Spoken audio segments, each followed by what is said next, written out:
हो ना? No. No. Okay. चलो. So let us learn about the nervous tissue. Nervous tissue is very, very, very important, not only for this year but for next year too. Because in 12th standard you will be learning control and coordination lesson. And that full control and coordination lesson is based on this nervous tissue. We know that our brain and spinal cord, ठीक है, अपना brain और spinal cord में nervous neurons present होता है. Neurons are the nerve cell and the group of nerve cells are called as the nervous tissue. ठीक है, nerve cell को ही हम न्यूरॉन्स बोलते हैं. Please note down the terms. Nerve cells को ही हम न्यूरॉन्स बोलते हैं and group of nerve cells are called as a nervous tissue. ठीक है, तो पहले हम ओरिजिन समझते हैं. This nervous tissue is fully ectodermal in origin. Ectoderm से बना है. इसके क्या स्पेशल प्रॉपर्टीज है? सबसे पहला, the cell of nervous tissue that is the neurons, they are very quick mean of communication. ठीक है, and within the body and help the body to respond to the external stimulus. है ना? जैसे अगर आपके सामने, अगर क्लास में या आपके सामने, अभी तो मैं टाइगर तो बोल ही नहीं सकती, टाइगर तो बहुत दूर की बात है, अगर आप एक छोटा सा कॉकरोच भी देख लेते हो तो भी आप इतना डरने लगते हो, कूदने लगते हो, है ना? तो टाइगर की बात तो मैं बोल ही नहीं सकती. So if you see a cockroach also या फिर एक lizard also, what is your response? चुपचाप ऐसे ही बैठे रहते हो, है ना? आ उ ई करने लगते हो ना? सो ये क्यों करते हो No. आप? नहीं करते हो? ओके, वेरी गुड बच्चा. Those who don't do it's very good, but most of them they do it. ठीक है, आ उ ई सब करने लगते हैं. So those who are those who are not doing, they are brave, they are animal lovers. ठीक है, और जो लोग उससे सिर्फ डरते रहते हैं, मैं उनकी बात कर रही हूँ. So क्यों डर रहे हो, क्यों डरते हैं? Because of this neurons or the nervous tissue. So it gives a quick response to the stimulus, whether it can be a external stimulus or it can be a internal stimulus. External stimulus में क्या क्या चीजें आती है? जैसे कि आपने कोई एनिमल को देखा, आप उससे डर कर भाग रहे. जैसे for example, if tiger is coming in front of you, obviously you will not stand over there, you will try to hide or you will try to run. So this is a response to the stimulus. Is something is, some predator is coming. Okay, similarly if somebody is pricking you a needle, है ना, if somebody is pricking you a needle, you will immediately take your hand back. Or if you are touching a hot object accidentally, you will again remove your hand back. So you can just imagine कि it is so quick, एकदम fast होता है. So ये special point है, special characteristic है हमारे neuron का कि वो उसका response बहुत ही fast होता है. Thus, the cell of nervous tissue, that is neurons, are considered as impulse generating and impulse conducting unit. What do you mean by this? Impulse मतलब waves या फिर मैसेज. अभी आप सिंपल मतलब में इम्पल्स का मतलब क्या बोल सकते हो? मैसेज. तो मैसेज को ये जनरेट भी करता है और मैसेज को ये कंडक्ट मतलब पास ऑन भी करता है. जैसे again I will give you same example. आपने गलती से, आपका ध्यान नहीं था और आपने गलती से गरम से चीज को टच कर दिया. तो ये इम्पल्स को समझना कि your body is been touch to something hot, ये इम्पल्स जनरेट करना, ये मैसेज जनरेट करके न्यूरॉन ब्रेन तक पहुंचाता है. यस, कि my right hand is been touched with a hot object. ये मैसेज लेकर फटाफट न्यूरॉन ब्रेन के पास जाएगा. तो इसको हम बोलेंगे इम्पल्स जनरेटिंग. और फिर जो भी ब्रेन ने डिसाइड किया, what the brain will decide? To immediately remove your right hand from there. So again the message will be conducted back. वापस मैसेज लेकर आया जाएगा and you will immediately show the response. So this is a special characteristic of the neurons और the nervous tissue. First of all, it is very quick, and second thing is it is impulse message generating also and message conducting also. Depending on both this thing, it is having two properties, that is excitability and the conductivity. जैसे ही कोई चीज को आप touch करोगे, ये neurons excite हो जाएंगे और मैसेज को कंडक्ट करेंगे। तो ये दो इंपॉर्टेंट प्रॉपर्टी है। ये 12th स्टैंडर्ड में भी आपको आने वाला है, इसलिए again I am repeating, please please and please ये पर्टिकुलर टॉपिक को अच्छी तरह से पढ़ो और हर एक पॉइंट को अच्छे से समझो। So excitability is the excitation by any external stimulus, है ना। जैसे अगर छोटे भी बच्चे को अगर आंख में आप टॉर्च ये करोगे तो आंख क्या करेंगे, हम ब्लिंक करेंगे। अगर एक कोई भी बहुत ज्यादा स्ट्रॉन्ग लाइट हमारे आंखों के पास आ गया तो we will immediately blink our eyes. So that is excitation by any of the external stimulus by changing the action potential of their membrane. Action potential means conduction. Conductivity is to carry the way of electric impulse from dendrons to axon. अब ये dendron axon क्या है वो आज हम समझेंगे। Next general, ये तो स्पेशल प्रॉपर्टीज थे नर्वस टिश्यू के। जनरल स्ट्रक्चर क्या है कि नर्वस टिश्यू जो है, नर्वस सिस्टम जो है वो नर्वस टिश्यू से बना है। और नर्वस सिस्टम में कौन कौन से आते हैं, central nervous system, peripheral nervous system and autonomous nervous system. ठीक है, नर्वस सिस्टम में आता है central nervous system CNS, peripheral nervous system PNS and autonomous nervous system that is ANS. ठीक है, सेंट्रल नर्वस सिस्टम में आता है हमारा brain and spinal cord, peripheral nervous system में आता है हमारा cranial nerve and spinal nerve, और ऑटोनोमस नर्वस सिस्टम में आता है सिंपैथेटिक एंड पैरासिम्पैथेटिक गैंग्लियंस। ठीक है, सो ये जो चीजें अभी मैंने आपको बताई ये सब आप 12th में पढ़ोगे ये पूरा डिटेल में। बट अभी हम क्या पढ़ रहे हैं कि ये पूरा जो नर्वस सिस्टम अभी मैंने आपको बताया उसके अंदर नर्वस टिश्यू प्रेजेंट है, और ये जो टिश्यू है वो सेल से बना है। तो वो सेल को हम क्या बोलते हैं, नर्व सेल या फिर न्यूरॉन्स। तो ये हमारा मेन हो गया, न्यूरॉन मेन है। अब न्यूरॉन के आजू बाजू में उसको सपोर्ट करने वाले सपोर्टिव सेल है। तो न्यूरॉन हमारा नेता है और उसको सपोर्ट करने वाले उसके चमचे हैं। ठीक है, सो सपोर्टिव सेल्स कौन कौन है, न्यूरोग्लिया सेल्स और द ग्लिया सेल्स भी बोलते हैं उसको।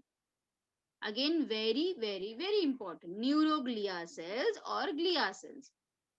अभी आपने नोटिस किया होगा कि नहीं, आई डोंट नो, अभी तक आपने जितने भी सेल पढ़े, जैसे मसल के सेल पढ़ा आपने, एपिथेलियल टिश्यू पढ़ा आपने, सब पढ़ा, पर कोई भी सेल के आजू बाजू में कोई सपोर्टिव सेल नहीं था। सिर्फ ये नर्व सेल के पास ही क्यों सपोर्टिव सेल है, बाकी के पास तो किसी के पास नहीं था। Do you know the reason for this, can anybody tell me? Do you know the reason कि only why nerve cell is having a supportive cell called as a neuroglial cells? None other cell is having a supportive cell also in आजू बाजू में. Any reason? Do you know?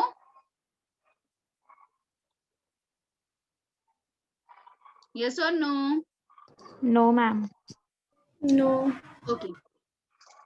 The reason for this is all other cell in our body they divide, but this is the only cell of our body which do not divide. कभी divide नहीं होता, ये मतलब इसका number नहीं बढ़ता। क्यों नहीं बढ़ता और क्यों नहीं डिवाइड होता? बिकॉज इसके पास सेंट्रियोल ही नहीं होता, it lacks centriole. As there is no centriole, the nerve cell cannot do the cell division and then it cannot grow in number. So the number of nerve cell from birth is constant, that is about 30,000 millions of neurons we all have. Now, as these nerve cells are very, very important, they help in conduction, they help in excitability, and the drawback of this nerve cell is it cannot divide.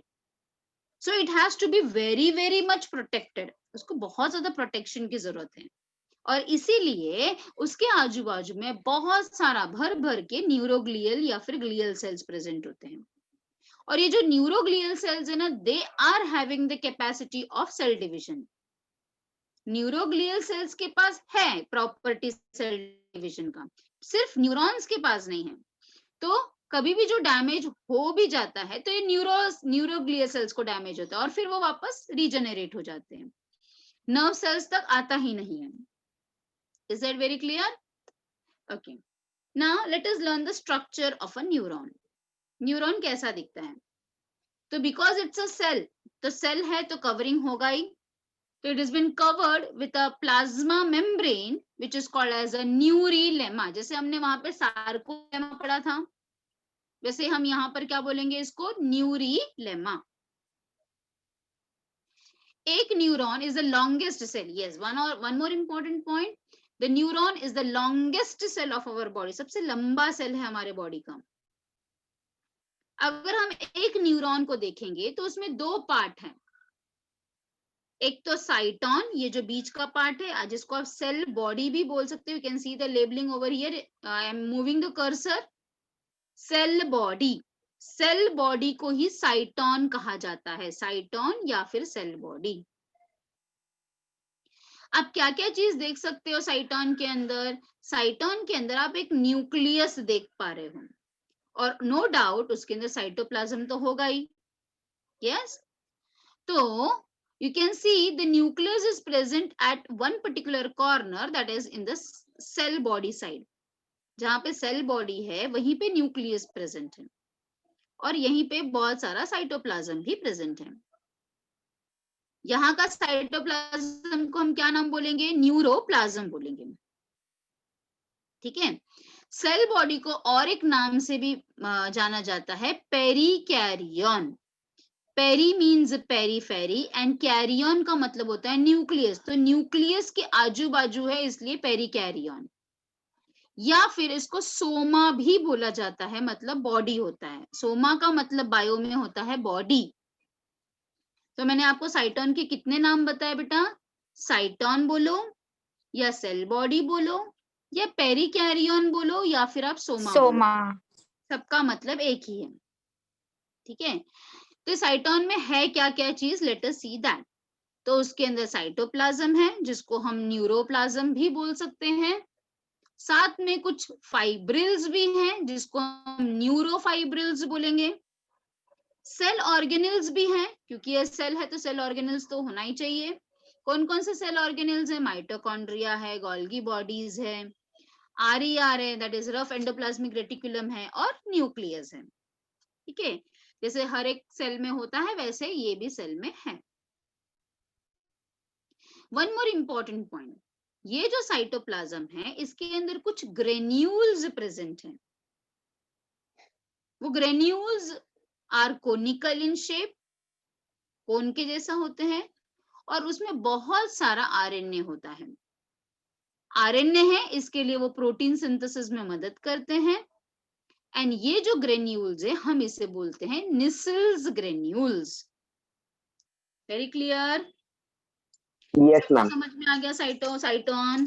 तो साइटोन में हमने बताया कि इसमें cytoplasm है, इसमें सारे cell organelles हैं, और खास बात क्या है कि इसके अंदर कुछ ग्रेन्यूल्स हैं, ठीक है, जिसमें बहुत सारा आरएनए है, और आरएनए होने के कारण वो प्रोटीन सिंथेसिस में मदद करता है, प्रोटीन बनाने में मदद करता है। और ये ग्रेन्यूल्स का नाम क्या है? Nissl's granule. ठीक है, तो ये साइटोन का हो गया। अब हम देख सकते हैं कि साइटोन में से कुछ एक्सटेंशन बाहर आ रहा है, कुछ ब्रांचेस जैसा बाहर आ रहा है, जिसको हम एक्सटेंशन बोल सकते हैं। तो they are called as a cytoplasmic extension. Cytoplasm से बाहर निकला हुआ एक्सटेंशन। एक्सटेंशन मतलब ऐसा ब्रांचिंग। तो दो टाइप के ब्रांचिंग हमको नजर आ रहे हैं। एक पूरा ब्रांचिंग जो साइटोन के आजू बाजू में गर्दी किया है, दैट इज द डेंड्रॉन्स। और एक जो एक्सटेंशन है वो ये साइटोन से एकदम लंबा पूंछ के जैसा स्ट्रक्चर, टेल के जैसा स्ट्रक्चर बना रहा है, जिसको हम बोलेंगे एक्सॉन। तो बहुत सारा डेंड्रॉन, और एक जो नीचे की तरफ आ रहा है, that is the axon. So dendrons and axon are the cytoplasmic extension from the cyton. Clear? Okay. अब डेंड्रॉन के भी जो छोटे छोटे ब्रांचिंग्स होते हैं उसको हम बोलते हैं डेंड्राइट्स। डेंड्रॉन के छोटे छोटे branchings are called as dendrites. Axon single होता है, जबकि डेंड्रॉन्स बहुत सारे होते हैं। ठीक है, ये भी एक डिफरेंस है। डेंड्रॉन्स बहुत सारे आप देख सकते हो, जबकि एक्सॉन एक ही है। एक्सॉन के ऊपर कवरिंग होता है, ये एक्सॉन है, एक्सॉन के ऊपर आप देख सकते हो कवरिंग है, और ये कवरिंग किस चीज से बना है? माइलिन के शीट से बना है। माइलिन क्या होता है? माइलिन का मतलब होता है फैट, तो फैट का कवरिंग है। शीत का मतलब होता है कवरिंग। सो माइलिन का कवरिंग कहां पर है बेटा? माइलिन का कवरिंग एक्सॉन के ऊपर है। फिर अगर आप देख सकते हो कि एक्सॉन वापस ऐसे बहुत सारे ब्रांचिंग में बदल जा रहा है, जिसको हम टीलोडेंड्रॉन भी बोलते हैं, टीलोडेंड्रॉन भी कहते हैं। अगेन बायो में टीलो का मतलब होता है टेल, और फिर डेंड्रॉन मतलब ऐसा ब्रांचिंग लाइक स्ट्रक्चर। ठीक है, we will be seeing the further part. तो देखते हैं डेंड्राइट्स और एक्सॉन में क्या क्या फर्क है। तो डेंड्राइट्स कैसे होते हैं? डेंड्राइट्स क्या है? डेंड्रॉन की branching are called as dendrites. Thin है, स्मॉल है, साइटोप्लाज्मिक का एक्सटेंशन है, और साइटोन के ही आजू बाजू में नजर आता है। सो पेरीफेरी ऑफ साइटोन में प्रेजेंट है। They are many in number, और बहुत सारे उसमें ब्रांचेस होते हैं। Next is the very important point, they are carrying the impulse towards the cell body. Very important, cell body की तरफ लेकर आते हैं इम्पल्स। ठीक है, सेल बॉडी के तरफ, टुवर्ड्स द सेल बॉडी लेकर आते हैं इम्पल्स, मतलब मैसेज लेकर आते हैं। ठीक है, अब हम एक्सॉन की बात करते हैं। एक्सॉन एक ही है, सिंगल ही है और लंबा है, और ये क्या करता है? ये मैसेज लेकर जाता है अवे फ्रॉम द साइटोन और the cell body. So it is carrying the message away from the cell body. ठीक है, क्योंकि एक्सॉन है तो एक्सॉन के ऊपर भी मेम्ब्रेन प्रेजेंट होता है, जिसको हम बोलेंगे एक्सोनल मेम्ब्रेन। उसके अंदर जो साइटोप्लाज्म है उसको हम बोलेंगे एक्सोप्लाज्म। सो एक्सॉन के ऊपर membrane covering called as axonal membrane, और उसके साइटोप्लाज्म को हम क्या बोलेंगे? एक्सोप्लाज्म। अब यहाँ पे सारा सेल ऑर्गेनल्स था, तो यहाँ पर भी सेल ऑर्गेनल्स होना चाहिए। तो यहाँ पर भी माइटोकॉन्ड्रिया है, यहाँ पे भी आरईआर है, सिर्फ क्या नहीं है? तो it lacks the Nissls granule and the Golgi complex. So this can be asked in the exam. Axon में कौन सा सेल ऑर्गेनल नहीं होता है? तो Nissls granule and Golgi complex नहीं होता है। Got it? अच्छा, अब ये जो एक्सॉन है, इट इज रैप्ड, रैप्ड मतलब कवर्ड बाय श्वान सेल। हाँ, एक्सॉन जो है उसके ऊपर जो कवरिंग है वो श्वान सेल का कवरिंग है। और अभी मैंने आपको थोड़ी देर पहले बताया कि माइलिन शीट के बारे में। तो माइलिन शीट बनाता कौन है? श्वान सेल माइलिन शीट बनाता है। ठीक है, तो Schwann cell secretes a lipid, lipid का मतलब होता है fat covering, which is called as a myelin sheet. ठीक है,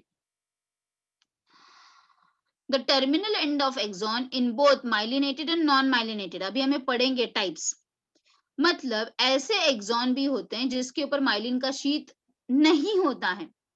तो जो एक्सॉन के ऊपर माइलिन का शीट नहीं होता है उसको हम बोलते हैं नॉन माइलिनेटेड एक्सॉन, और जिस जो एक्सॉन के ऊपर माइलिन शीट होता है उसको हम बोलते हैं माइलिनेटेड। तो अब दो टाइप के न्यूरॉन हो गए, ऐसा जिसके पास माइलिन शीट है तो वो माइलिनेटेड हो गया, ऐसा जिसके पास माइलिन शीट नहीं है तो वो हो गया non myelinated.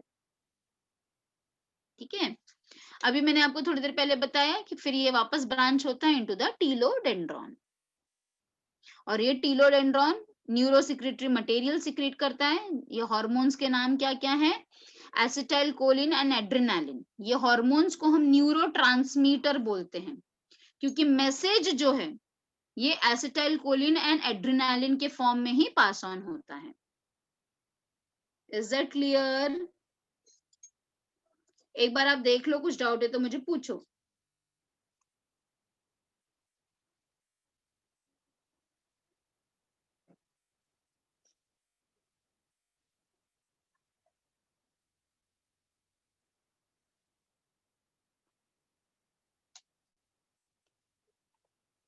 One more point I forgot to tell you is about the nodes of Renvier. अब ये माइलिन शीट देखो कैसे फॉर्म हो रहा है. ये माइलिन शीट 1, ये 2, ये 3, ये 4, ऐसा ये बीच बीच में नोड्स बना रहा है. तो that nodes in between are called as the nodes of Renvier. ये नोड्स होने के वजह से इम्पल्स बहुत फास्ट पास ऑन होता है. The impulse are jumping on the nodes of Renvier. Just go through this part, please, and please tell me yes or no, if you have done.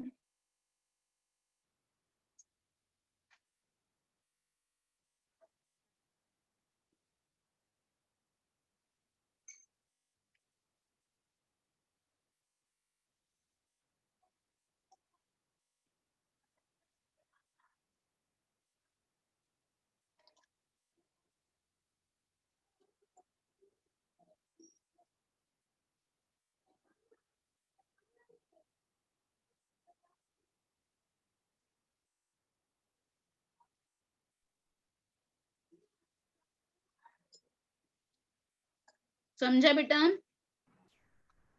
Yes, ma'am. Yes. In textbook also Yes. you can see the things, you can see the Schwann cells, you can see the nodes of Renvier in your textbook too.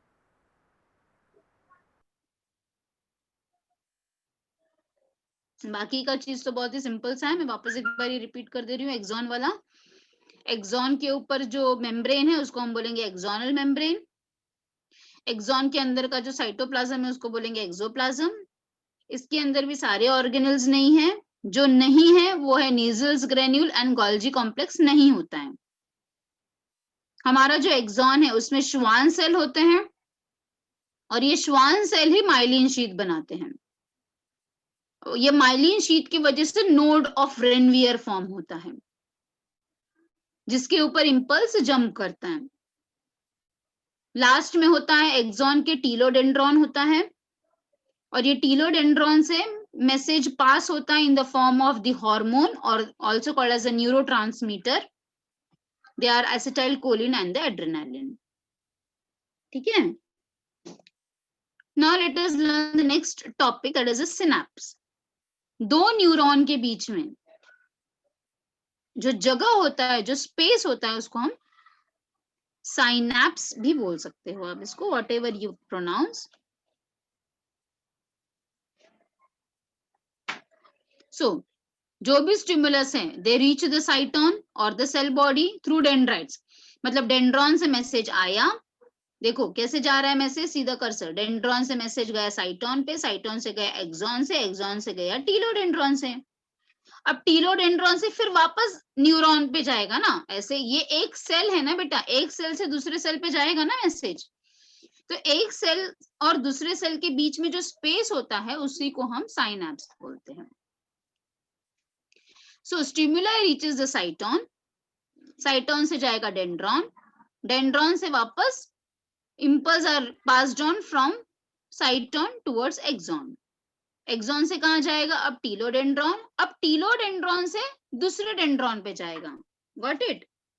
इन दोनों के बीच में, मतलब दो dendron के बीच में, axon and dendrites के बीच में, टू डिफरेंट न्यूरॉन के बीच में क्या होता है, साइनैप्स होता है.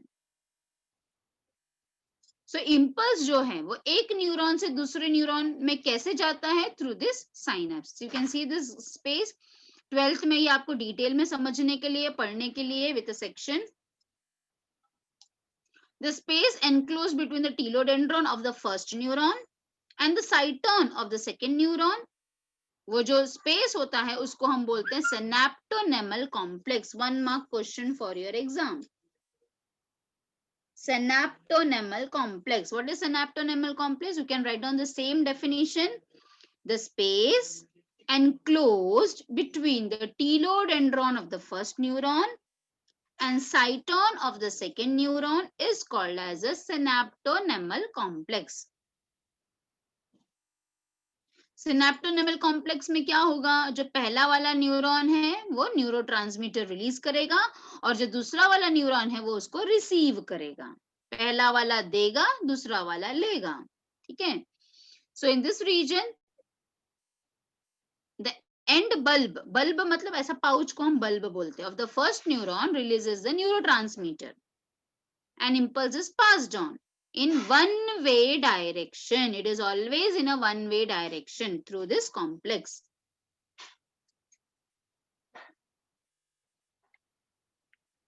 Got it, all of you? Now let us talk something about this neuroglial cells, which I talked earlier also. Neuroglial cells are also called as a packing cells. Okay.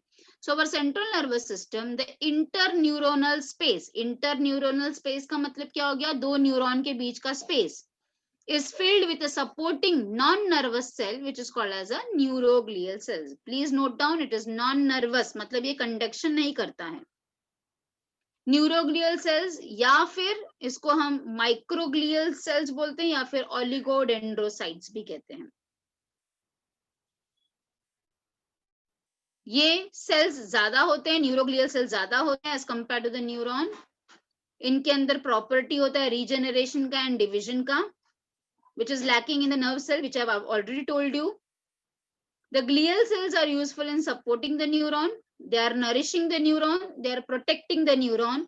And how they are protecting? By doing phagocytosis. Phagocytosis मतलब अगर कोई भी foreign particle आ गया गलती से तो उसको वो तुरंत engulf कर लेता है. Got it? अभी हम देखेंगे कि ये कैसे बंडल में प्रेजेंट होता है, हमारा न्यूरॉन कैसे अरेंज्ड होता है. तो nerve consist of several bundles, जिसको हम क्या बोलते हैं, we are calling it as a fasciculi. Each bundle, each fascicula is made up of many nerve fibers. Yes beta, anybody is? Yes, ma'am. हाँ बोलो बेटा बोलो. What happened बच्चा? Yes, say. Okay, so each fiber, you can see this interfascicular epithelium. Each fiber in the fasciculum or the bundle is surrounded by endoneurium. Endoneurium, you can see the diagram of endoneurium. Each bundle is enclosed again by endoneurium के ऊपर क्या है, perineurium. और perineurium के ऊपर क्या है, epineurium.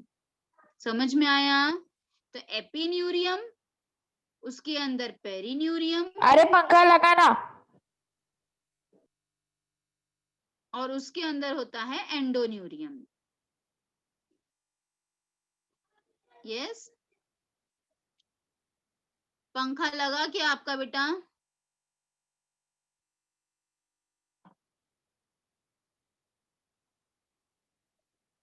Okay, so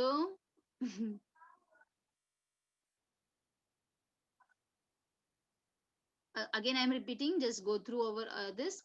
So each bundle is made up of many nerve fibers. Each fiber in a fasciculum or a bundle, fasciculum का मतलब ही होता है bundle, is surrounded by endoneurium.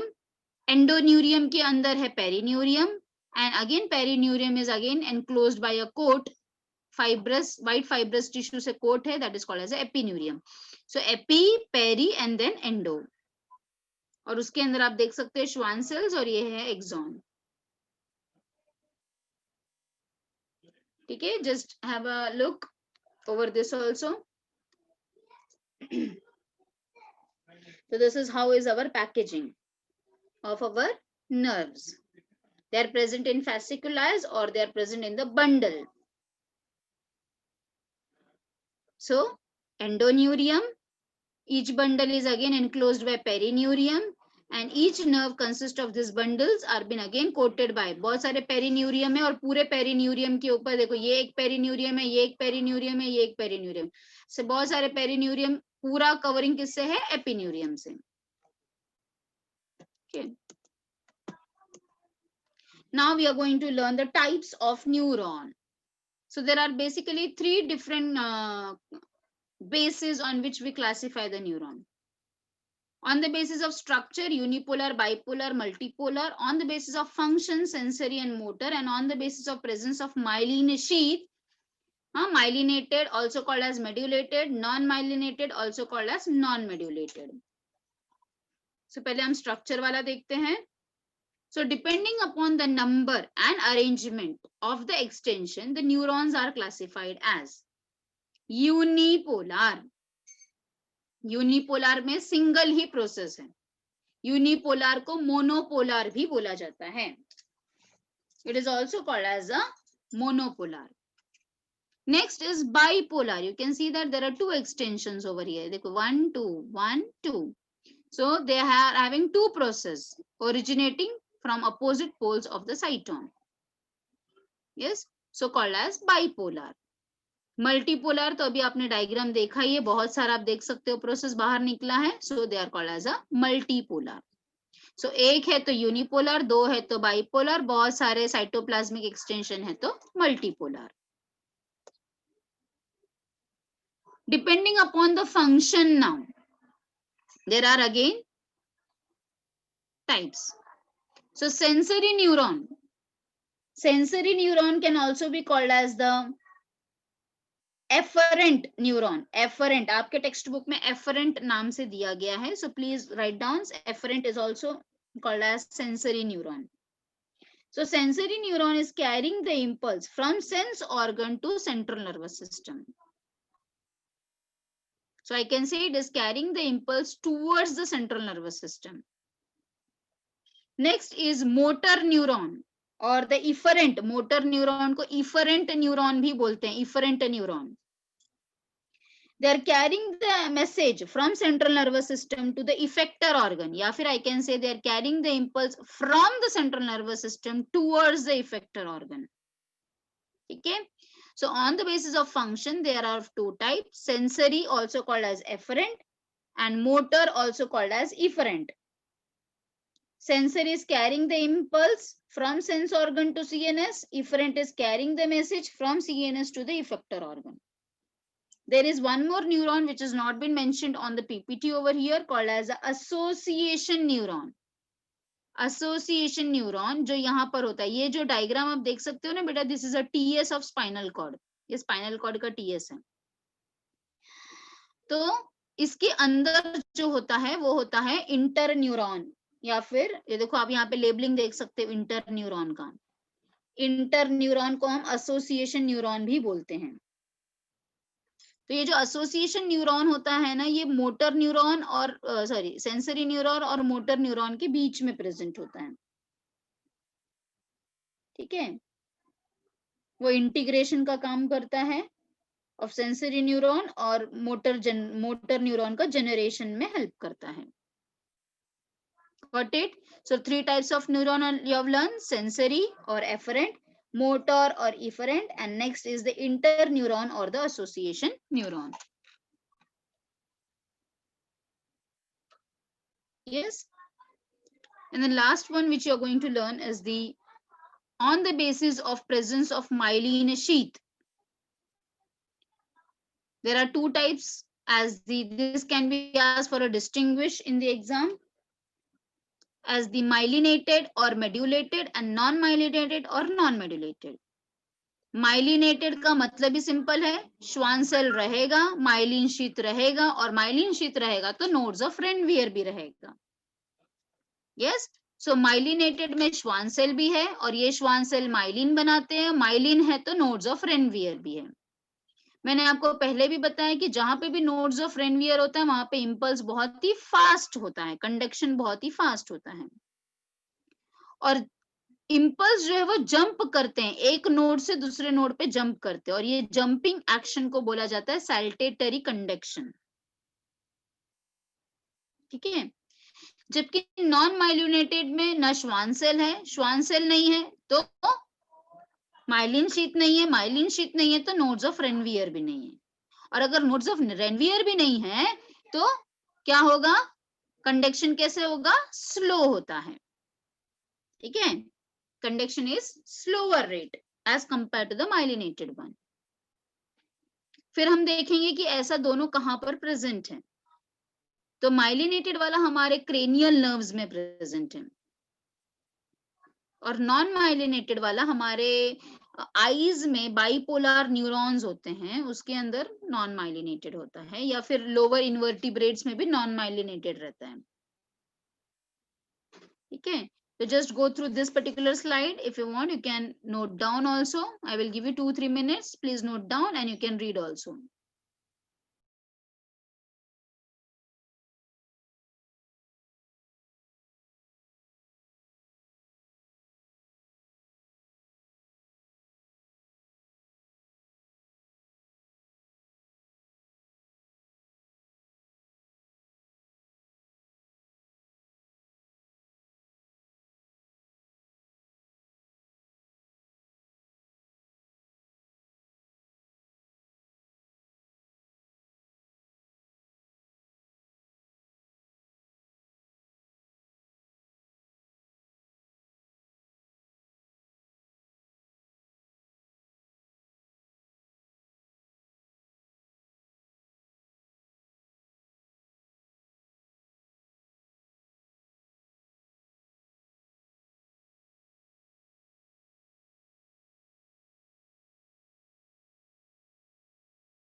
Yes, beta note down किया, distinguish.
Anuj, you are having any doubt, beta?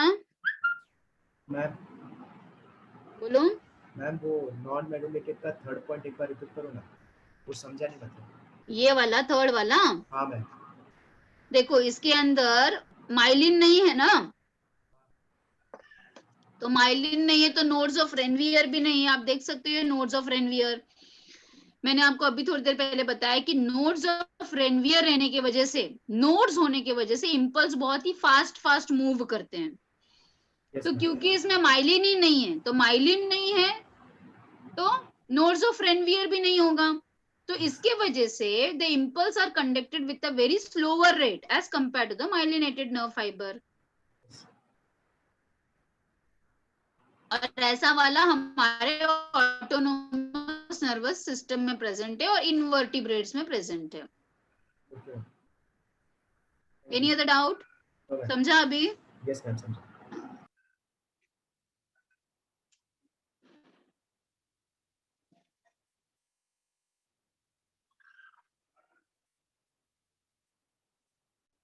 Are you all writing?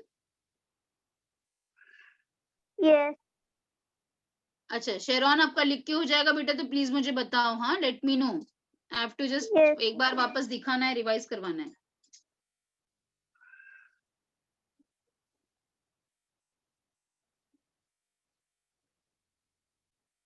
Done, miss. अच्छा,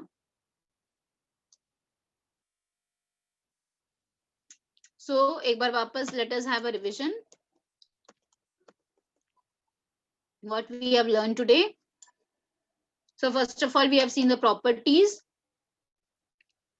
Then we have learned the structure.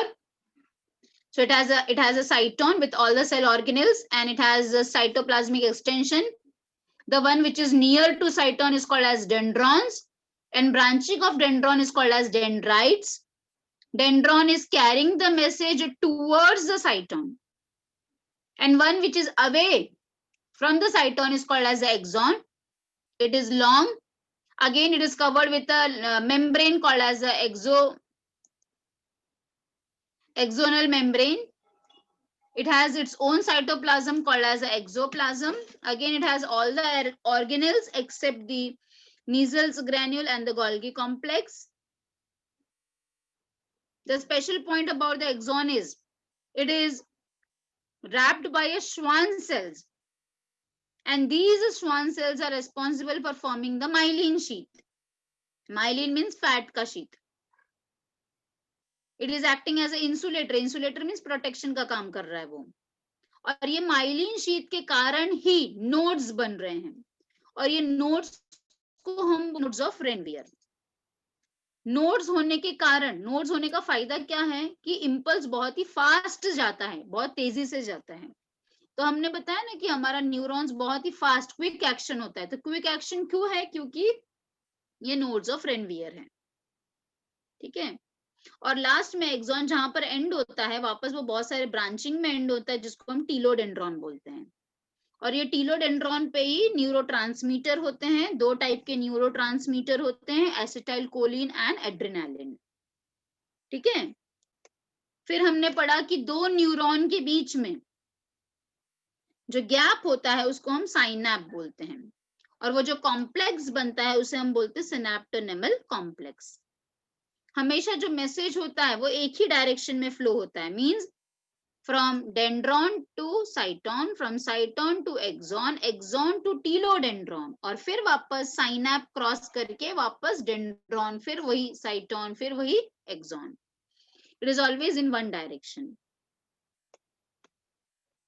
फिर हमने इसका packing पढ़ा कि ये न्यूरोग्लियल से पूरा पैक्ड है, और ये न्यूरोग्लियल का स्पेशलिटी क्या है?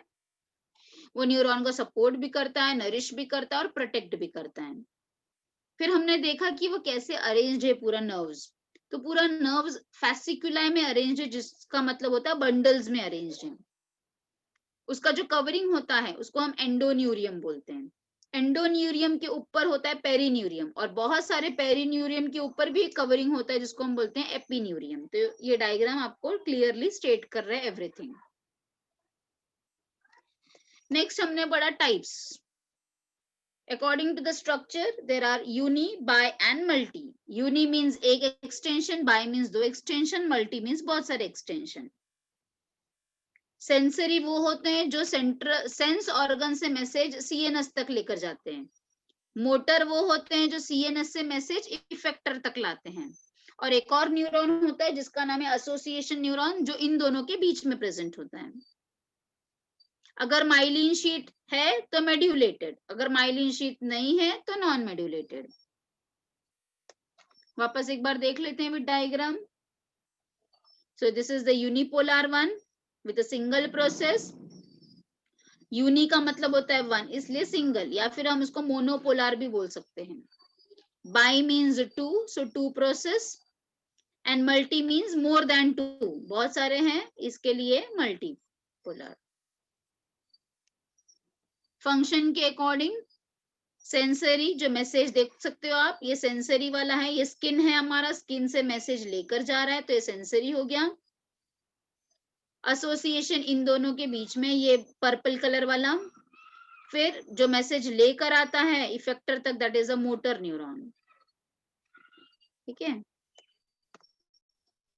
फिर according to the presence and absence of myelin, तो माइलिन शीथ है एक्सॉन पे तो माइलिनेटेड या फिर मेड्यूलेटेड. और उसका रहने का फायदा क्या है? उसके वजह से नोड्स बनता है, और नोड्स है तो इम्पल्स बहुत ही फास्टर रेट से जाता है. और ऐसे टाइप के न्यूरॉन हमारे पूरे क्रेनियल नर्व्स में प्रेजेंट है. क्रेनियल नर्व का मतलब क्या होता है बेटा? जो नर्व हमारे ब्रेन में से बाहर आते हैं उसे हम क्रेनियल नर्व बोलते हैं। और क्योंकि इम्पल्स एक नोड से, मतलब ये एक नोड है, ये एक नोड से दूसरे नोड पे जंप करता है, तो ये जंपिंग एक्शन को बोला जाता है सैल्टेटरी कंडक्शन। सैल्टेटरी कंडक्शन। जबकि नॉन माइलिनेटेड में आप देख सकते हो कि यहाँ पे कोई नोड नहीं है, क्योंकि यहाँ पे माइलिन ही नहीं है। ठीक है, it lacks the myelin sheath. Yes, तो माइलिन नहीं है तो नोड्स नहीं है, तो नोड्स नहीं है तो स्लोवर रेट है। नोड्स की वजह से ही फास्ट होता है, तो क्योंकि नोड नहीं है इसलिए स्लोवर रेट है। और ऐसा टाइप का कहाँ पर प्रेजेंट है? हमारे ऑटोनोमस नर्वस सिस्टम में है और इनवर्टिब्रेट्स में देखा जाता है, लोअर इनवर्टिब्रेट एनिमल्स में। Is that very clear? Yes or no? Yes, ma'am. Yes. Yes. So with that, your this particular lesson is also been completed. ये lesson भी complete हो चुका है. So we will see which next lesson will be there, and the homework, you know that you have to complete this nervous tissue with the diagram. Unipolar, bipolar सबका diagram दिया गया है, वो सब diagram भी बनाओगे आप. ठीक है? Yes, ma'am. Yes. ठीक है? Then चलो then goodbye बच्चा.